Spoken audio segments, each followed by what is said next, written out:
Salamo fa 2:7. Vavaka ataon'izay fony ny sakaizany sady enjehany fahavalony. Ny feoko no hitarainako amin'i Jehova, ny feoko no hifonako amin'i Jehova. Loharako eo anatrehany fitarainako, ambarako eo anatrehany fahoriako.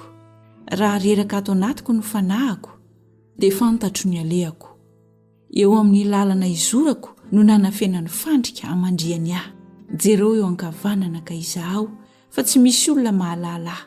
Foana avokoa ny fiarovana ahy, tsy misy miahany fanahako. Mitaraina aminao a Jehova, hoy izaho. Ianao no ariko sy anjarako ao amin'ny tany velona.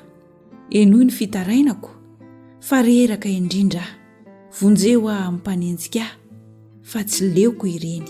Avoay hiala amin'ny tranomaizina amin'ny fanahako, mba hiderako ny anaranao.